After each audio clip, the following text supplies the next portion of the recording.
네, 이제 새해가 됐습니다. 제가 보는 시계는 12시 3분인데 2009년이 시작이 됐습니다. 대개 사람들이 새해를 맞으면 기대를 가집니다. 그 기대라는 것은 새해에는 세상이 좀 변하겠지 이런 생각을 해요. 새해는 경제도 좋아지고 세상 사람들이 다 좀 선해지고 조건이 다 좋아지리라. 이런 기대감 때문에 우리가 새해를 기대하고 또 맞이하고 합니다. 그러나 사실 시간의 흐름 속에서 보면은 한 해가 지나고 새해가 된다는 것은 어떤 특별한 의미 있는 전환은 아닙니다. 아마 2008년보다 2009년이 오히려 세상은 더 어렵고 더 어두울 수도 있습니다. 그런데 우리가 인사는 왜 해피 뉴 이어라고 하죠? 새해는 해피하기를 바라면서. 근데 사실은 세상은 크게 변하지 않고 크게 개선될 여지는 없습니다. 이게 이제 성경의 원리가 그래요. 세월이 지나도 뭐 해 아래서 새 것이 있겠느냐, 전도서의 말씀처럼. 그러면서도 우리는 왜 그러면은 연말이 되고 연시가 되면 이렇게 또 한 해를 보내고 맞으면서 우리가 왜 송구영신 예배는 그럼 왜 드리죠? 바뀌지도 않고 변하지도 않는데. 그러나 이거 한 가지는 분명합니다. 세상이 변하기를 바라고 새해를 기대한다면 그건 잘못된 기대이고, 사실은 세상은 새로워질 수 없어도 사람의 마음은 새로워질 수가 있어요. 오늘 우리가 새해를 맞으면서 새로운 마음으로 좀 바뀌시기를 바랍니다. 그래야 새해가 돼요. 그리고 새로운 삶이 시작이 됩니다. 마음을 바꾸지 않고 전혀 새해가 될 수 없죠. 그렇기 때문에 우리는 2009년에 세상이 변하기를 기대하지 마시고 내 자신의 심령이 변해서 오늘 여기에 주의 은혜로 종의 집이 복을 받게 하옵소서 그러는데 복을 받는 심령이 되시기를 축원합니다. 제가 오늘 다윗의 이 말씀을 2009년의 표로 정했는데 이걸 정한 제 나름대로의 의도가 있습니다. 제가 보기에 2009년은 2008년보다 훨씬 더 경제적인 여건이나 세상 환경이 더 악화되리라 하는 예상을 합니다. 이런 때 우리 성도들은 어떻게 살아가야 될까? 제가 내린 결론은 뭐냐면 다윗이 하나님께 받은 은혜처럼 우리도 이런 은혜를 받아야만 되겠다 해서 제가 이 말씀을 드린 것입니다. 오늘 말씀의 첫 번째 주제는 다윗이 세우는 집과 하나님이 세우시는 집, 이걸 지금 비교를 하고자 하는데요. 사실 다윗은 하나님의 집을 세울 의도를 가지고 있었습니다. 그래서 오늘 말씀에도 보면은 이 사무엘하 7장에 다윗이 정말 전쟁에도 이기고 또 주변을 평정한 다음에 이제 다윗성으로, 예루살렘이죠 지금의, 그리 도읍으로 옮기고 새로운 통치를 시작하면서 거기다가 좁은 백향목으로다가 왕궁도 짓고 그렇게 했는데, 왕궁에서 내려다 보니까 하나님의 법궤가 천막 속에 있는 거예요. 그래서 다윗이 마음이 좀 안 좋아서 선지자를 불러다가 의논을 합니다. 내가 저 하나님의 집을 짓고 싶은데 하나님께 한번 여쭤봐라. 그랬더니 하나님께서 선지자에게 다윗에게 가서 이 말을 좀 해줘라 하면서 거기에 사무엘하 7장 4절 이하에 있는 이 말씀을 전했습니다. 내가 나를 위하여 정말 내가 거할 집을 짓겠느냐? 내가 너더러 언제 모든 백성 누구에게든지 내 집을 지어라, 내 집을 짓지 않으면 안 된다, 이런 말을 내가 한 적이 있냐? 하나님께서 언제 하나님의 집을 지으라고 말한 적이 없다는 거예요. 그러면서 하나님은 오히려 다른 말씀을 하십니다. 8절 9절의 말씀에 보면은 그러므로 이제 내 종 다윗에게 이처럼 말하라. 그러면서 하나님은 다윗에게 몇 가지를 쭉 언급을 하시는데, 대략 요약하면 이런 것들입니다. 내가 너를 들에서 양치고 있을 때 너를 뽑아서 이스라엘의 왕으로 세우지 않았느냐? 왕으로, 주권자로 너를 세웠다. 또 네가 어디로 가든지 전쟁에서 이기도록 내가 도와줬다. 그래서 너는 승리자가 되었다. 그리고 내가 세운 이 나라는 사울의 왕국과 같지 않고 평안한 나라가 될 것이다. 그리고 하나님께서 다윗의 집을 세워주시고 그 집을 견고하게 만들어주겠다. 또 내 아들이 내 뒤를 이어서 왕이 되고 그가 나를 위해서 성전을 지을 것이다. 내 자식들이 잘못하면은 내가 징계는 하겠지만 버리지는 않겠다. 이와 같이 하나님께서 다윗에게 오히려 내가 네 집을 지어주겠다, 그런 말씀을 했습니다. 네가 지금 내 집을 지켰느냐? 근데 여기 똑같은 집인데 히브리 말로는 같은 베트입니다. 그러나 다윗이 하나님의 집을 짓겠다고 했을 때 이 집은 영어로 번역하면 하우스입니다. 하우스. 그냥 요즘으로 말하면 부동산이죠. 예. 그런데 하나님께서 다윗에게 네 집을 지어주겠다고 했을 때 그 집은 패밀리를 말하는 것입니다. people, 사람을 말하는 거예요. 가문을 세워주겠다, 그런 뜻입니다. 자, 오늘도 우리가 우리 하나님 성전 지어야 됩니다. 네, 어디까지는 하우스죠. 이건 아마 내년도에도 많은 분들이 부동산 값에 관심이 많으실 거예요. 주식값 올라가냐 떨어지냐, 환율은 올라가냐 내려가냐, 또는 내가 사는 집이 값이 떨어지냐 올라가냐, 이런 하우스에 관심이 많은데, 하나님은 오히려 다윗에게 내가 너의 패밀리, 내 가문을 세워주겠다 말이죠. 그러니까 하나님께서 지으시겠다는 집하고 다윗이 지으려고 하는 집하고는 차원이 다른 거예요. 더 영적으로 얘기한다면은 다윗의 집이라고 하는 것은 결국은 하나님이 세우시려고 하는 메시아 왕국을 말하는 겁니다. 예수 그리스도를 통해서 세워질 미래적인 교회까지 내다본 그런 말씀이죠. 그러니까 하나님은 원대한 뜻을 가지고 다윗을 부른 겁니다. 그런데 다윗이 하나님께 감히 내가 하나님을 위해서 집을 짓겠습니다. 그래서 하나님께서 내가 거처할 집을 짓겠느냐?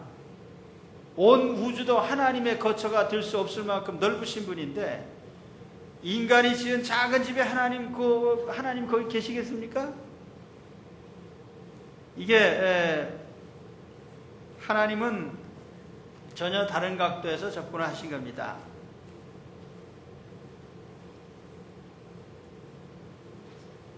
하나님은 이미 다윗의 가문을 세우셨고 다윗에게 왕의 번위, 왕권을 주셨고 그에게 자손의 복을 주셨습니다.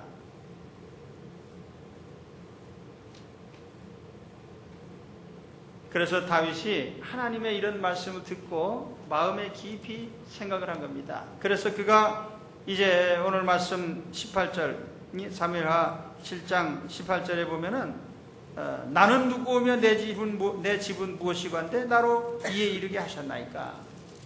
나는 정말 베냐민 지파 중에 작은 한 집안이었는데 하나님께서 내 집안을 이렇게 큰 왕의 가문으로 세우시고 왕가로 만들어 주셨습니다.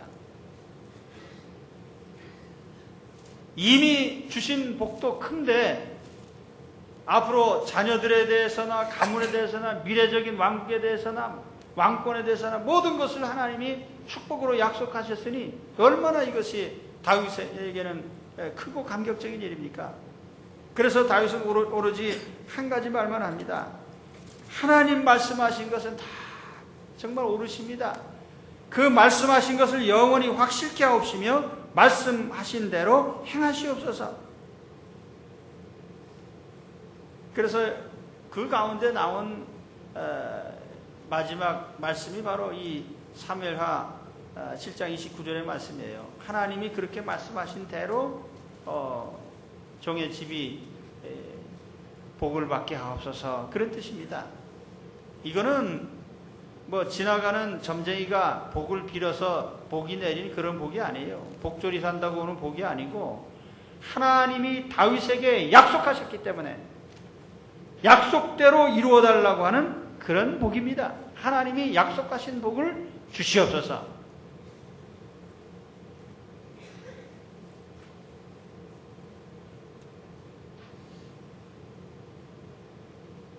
다윗의 생애는 사실 모든 것이 은혜로 된 인생입니다. 은혜로 된 인생. 제가 여기에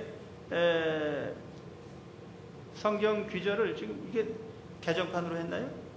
이전 성경으로 적으라고 했는데 히브리 원문에 보면은 거기에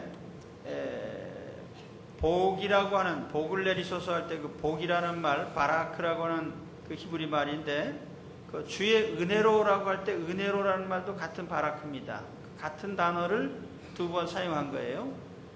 그래서 여기 주의 은혜로 복을 받게 하옵소서 그러는데 이 주님의 축복으로 그렇게도 번역할 수 있고 주님의 은혜로 이렇게도 번역을 할 수가 있는 말입니다. 이 말은 다윗이 지금까지 살아온 모든 것이 다 하나님 은혜입니다. 먼저 은혜의 고백이 있는 거예요. 목동에서 왕으로 뽑힌 것도 은혜고, 대적을 이긴 것도 은혜고, 죄를 용서받은 것도 은혜고, 자녀가 왕위를 이어가게 된 것도 은혜고, 아들 솔로몬이 성전을 짓게 된 것도 은혜고, 자식이 잘못해도 징계는 하시고 버리지는 않으신 것도 은혜요. 가문과 왕위를 영원히 이어가게 된 것도 하나님의 은혜입니다. 모든 것이 하나님의 거저주시는 하나님의 은총으로 된 것입니다.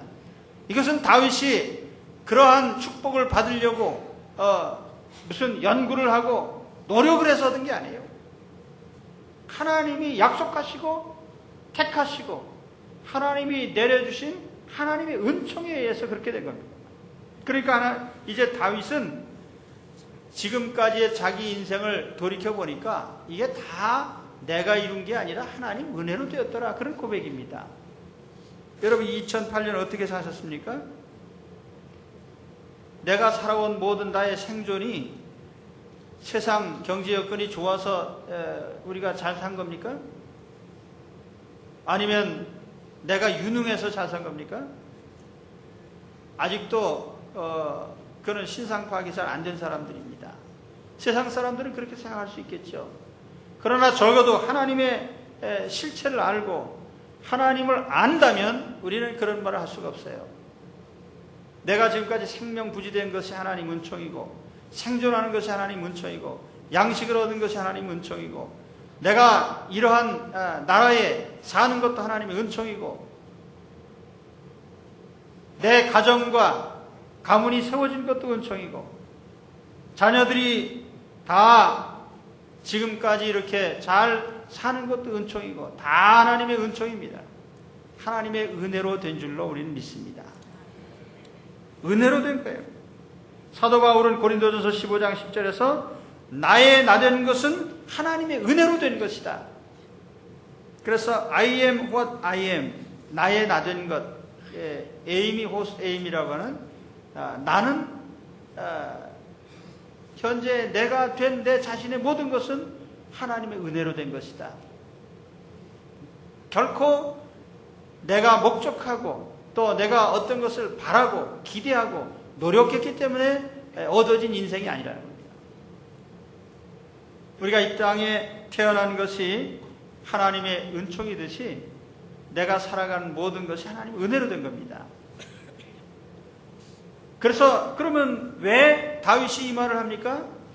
가만히 내가 왕위에 앉아서 하나님 말씀을 듣고 보니 내가 건방진 생각을 했습니다. 내가 어떻게 하나님 집을 짓겠습니까? 하나님은 내 인생에 가문을 세워주셨는데 하나님이 내 인생을 지금까지 번영케 하시고 모든 것이 하나님이 거저주신 은혜로 된 것인데 내가 하나님의 집을 지은들 그것이 내가 짓는 것입니까? 은혜로 된 것을 다윗이 깨달을 때에 다윗은 다른 결심을 하게 됩니다. 오늘 이 시점에서 여러분 2008년이 은혜로 됐다고 생각하신다면 2009년의 답이 나옵니다. 2009년도 우리가 어떻게 살아가면 되겠습니까? 은혜로 살면 됩니다. 하나님의 은혜로 사시는 한 해가 되시기를 축원합니다. 2008년 은혜로 버틴 것처럼 2009년에 가장 힘든 시기도 더욱 하나님의 은혜로 버티고 은혜로 이기는 삶을 사시기를 축원합니다. 다윗의 아들 솔로몬이 한 고백이 뭐예요? 시편 127편 1절에 보면은 여호와께서 집을 세우지 아니하시면 세우는 자의 수고가 헛되고 여호와께서 성을 지키지 아니하시면 파수꾼의 경성함이 허사로다. 다른 말로 하면은 우리가 2009년은 은혜의 방법으로 살아야 되겠다는 뜻입니다. 은혜의 방법으로.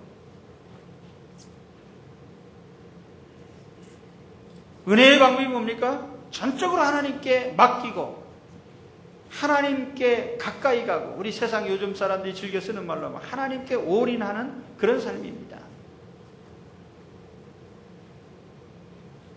사람 의지해서 될 것이 없어요. 아마 미국이라는 큰 나라가 이렇게 흔들릴 줄을 몰랐을 겁니다. 미국의 은행들은 너무나 건강하고 튼튼해가지고 만년 묶인 줄 알았겠죠. 그러나 미국의 은행도 다 허풍선이에요. 다 나가 떨어집니다. 거대한 GM이 흔들리고 포드가 흔들리고 어떻게 그런 상상을 했겠어요? 항상 세계 1등 기업이라고 자랑하던 그런 기업들이에요. 지금 형편없이 무너지고 있습니다. 세상에는요 의지할 게 없는 거예요. 우리가 대통령을 의지합니까? 사람을 의지합니까? 어디를 의지하겠어요? 오직 하나님만 위대하신 줄 믿습니다. 그래서 우리는 어두움의 시기가 올수록 자꾸 세상 잘 되기를 기대하지 말고요. 하나님께로 더 가까이 가셔야 됩니다. 하나님께 가까이. 이 주의 은혜로 복을 받게 하자는 말은 가만히 앉아서 굴러가는 어떤 요행을 바라자는 뜻이 아니에요. 전적으로 하나님께 헌신하고 하나님께 맡기고 하나님께 드려서 하나님의 복을 받아야만 살겠다 그런 뜻입니다.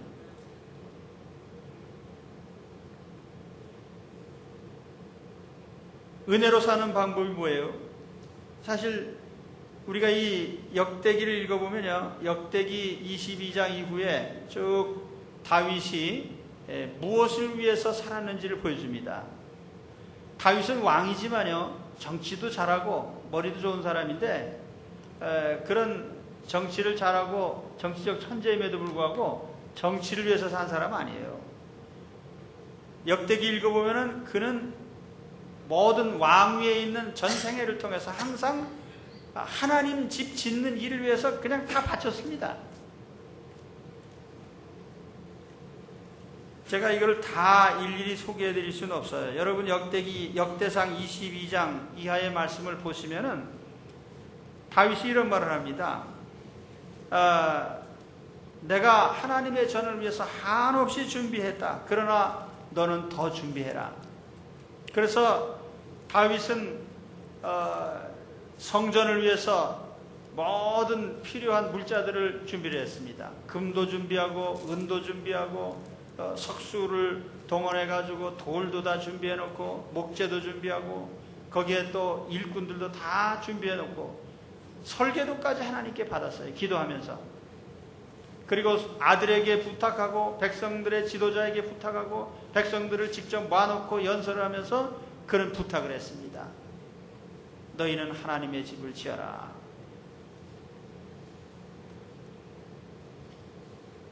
그런 그냥 명령만 한 게 아니고요. 실제적으로 실천을 했습니다. 그래서 그런 자기 통치 시기에 레위 사람들을 다 불러다가 사람들 숫자대로 몇만 명 계수를 해가지고 문지기 성가대 또는 그 사람들이 월별로 일자별로 봉사하는 반차를 정하고 제사장들의 차례를 정하고 그래서 실제로 모든 그 하나님의 성전에서 움직여지는 말하자면 요즘으로 하면 소프트웨어를 다 준비하는 겁니다.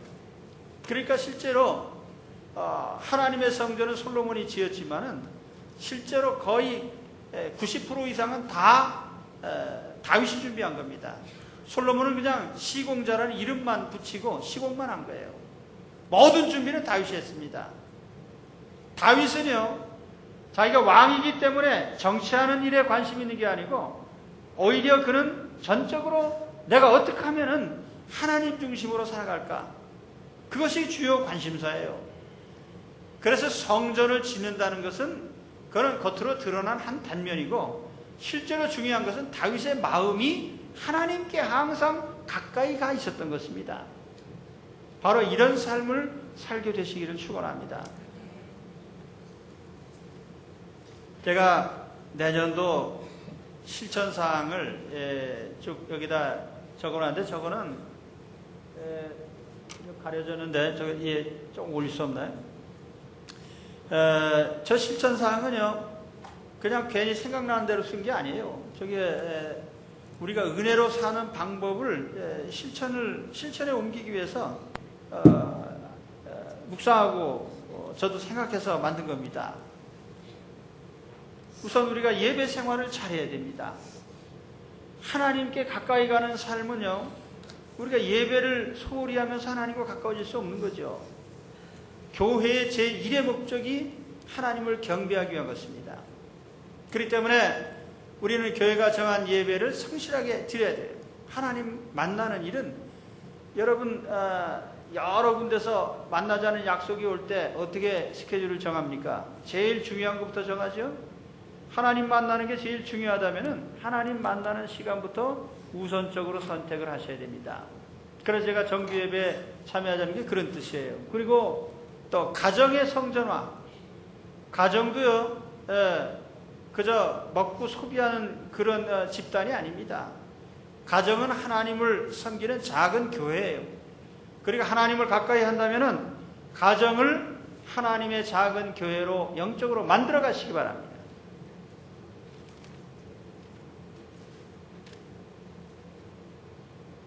할렐루야. 예, 집에 계시다면 이 시간은 이제 꿈나라에 가실 시간인데 참 힘든 시간입니다. 그렇지만은 저도 할 얘기는 다 하겠습니다. 그래서 새벽기도 333 운동도 여러 가지 제가 묵상하면서 한 얘기예요. 333이 뭡니까? 일주일에 3일 이상 새벽기도 생활을 하십시오. 매일 하면 제일 좋지만은 그렇지 아니하다 할지라도 3일 정도는 새벽기도를 하시고 또 새벽기도에 나오셨으면은 이웃을 위한 3사람 정도는 위해서 기도해야 되는 거예요. 그리고 성경 3장을 읽으십시오. 매일 성경에 보면은 거기에 매일 읽을 성경의 분량이 정해져 있는데 그거를 정한 대로 읽으시면 됩니다. 또 하늘의 보물 쌓아두기라는 저것도 제가 아주 제가 고민하면서 만든 문구예요. 저게 왜냐면 하나님께 헌금합시다 하면 사람들이 다 알레르기 반응이 나오거든요. 사실 저는 설교하면서 헌금 얘기를 그렇게 좋아하는 사람도 아니고 별로 한 적도 없습니다. 그러나 제 마음에 있는 중심은 그래요. 우리의 물질 축복은 하나님께서 그 영적 원리가 그렇습니다. 물질을 우주 만물을 소유하신 하나님 앞에 우리가 물질적 고백을 할 때 하나님 우리에게 물질적으로 주시는 겁니다. 몸으로 헌신하면 건강을 얻고요. 시간을 드리면 시간을 얻고 이것이 하나님의 영적 원리예요. 그렇기 때문에 하늘에 쌓아두자라고 하는 것은 무슨 의미인지 잘 이해를 하시기 바랍니다. 독해를 하셔요. 저게 무슨 뜻인가? 우리 주님께서도 그러셨거든요. 너희 보물을 하늘에 쌓아두라. 또 한 가지는 우리가 은혜로운 말하기도 그것입니다. 은혜로 산다면 항상 은혜의 고백을 해야 돼요. 하나님 은혜로 이렇게 살게 돼서 감사합니다. 하나님께 영광 돌립니다. 우리의 입을 열어서 말할 때마다 복음을 전하고 복음을 말하고 우리 주님의 은혜를 자랑하고 또 하나님의 말씀을 얘기하고 입만 열면 예수님을 얘기하는 안디옥 교인들처럼 그래서 은혜로운 말을 항상 해야 돼요. 자, 오늘 그 팔찌 갖고 왔나요? 제가 내년에는요 팔찌를 하나씩 다 나눠드릴 텐데 있어요 지금? 이따 나가실 때 하나씩 가져가시기 바랍니다. 팔찌가 아주 예뻐요. 근데 좋은 건 아닙니다. 그건 뭐냐면 원망의 팔찌라고 해가지고 여기 차고 계시는 동안에 나는 원망의 노예입니다. 그래서 원망과 불평의 말을 하면 계속 연장해서 차는 거예요. 그래서 최소 기간을 제가 보름을 드리는데 보름 동안 원망 불평 한마디도 안 하면 벗어 던지면 됩니다. 근데 보름 동안 원망 불평이 한마디라도 나오면 계속 연장해 가야 돼요. 또 15일 15일 해가지고 1년이 갈 수도 있고 15일 만에 벗을 수도 있는데 보름 만에 벗었다는 사람은 제가 들어본 적이 없어요. 그러니까 하나씩 해보시기 바랍니다. 있죠? 그래 이따 나가실 때 하나씩 가져가세요. 그래서 우리가 이 말이라는 게 중요한데 세상 사람들 요즘에 보면은 모든 것에 비판을 너무 잘해. 그래서 비판하는 거, 헐뜯는 거 이런 말은 잘하는데 격려하고 위로하고 칭찬하고 기쁨을 주고 이런 말은 잘 못해요. 우리 장로님께서 새해에는 제가 이 말을 하기로 했습니다. 제가 목사님 사랑합니다. 축복합니다. 이 말을 꼭 하면서 살겠습니다. 그래서 이제 항상 만나면은 사랑합니다. 축복합니다. 근데 우리는 이 위로의 말, 격려의 말, 칭찬의 말, 기쁨의 말, 사람을 세워주는 말 이런 언어 생활을 우리가 해야 됩니다. 감사라는 것은 하나님의 은혜를 깨닫는 데서 나오는 거거든요. 그래서 여러분 새해에는 이와 같이 내가 하나님의 은혜로 살아온 만큼 새해도 은혜로 살 줄을 믿으시고 또 여기에 실천사항들을 하나하나 은혜로 살아가는 방법이기 때문에 하시고 또 은혜로운 말을 늘 하시기를 축원합니다. 분명히 제가 첫 시간에 말씀드렸지만은 해가 바뀌었다고 세상은 바뀌는 거 하나도 없어요. 그리고 세상이 조금도 개선되는 거 없습니다.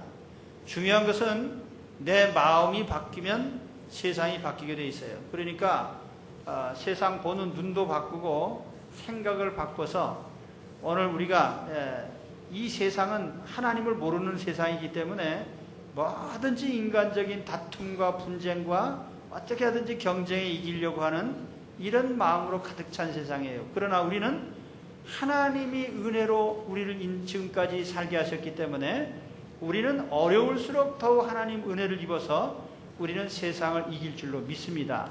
다윗이 목동하다가 왕된 사람이에요. 목동이 왕될 수 있는 게 하나님 은총입니다. 또 다윗은 작은 가문이었지만 하나님이 큰 왕가로 세워주셨어요. 오늘 내가 아무리 명문학교 보내려고 애쓰고 명문학교 나왔다고 해서 명가가 되는 거 아니에요. 명문학교 나와서 망한 집안도 한둘이 아닙니다. 하나님께서 세우시는 집안이 은혜로 세워지는 집안이에요. 그러니까 자녀도 마찬가지입니다. 내가 그냥 공부 잘 시켜서 한다고 해서 다 효자 되고 그런 거 아니에요. 하나님이 축복하실 때에 자녀들이 잘 될 줄로 믿습니다. 그래서 은혜로 내년도, 내년이 아니지. 벌써 금년이네. 자, 주의 은혜로 2009년을 승리하시고 또 하나님의 축복으로 가득 찬 그래서 정말 세상은 안 변했어도 나는 하나님의 은총과 축복을 누리는 이런 삶이 되시기를 주의 이름으로 축원합니다. 기도하겠습니다.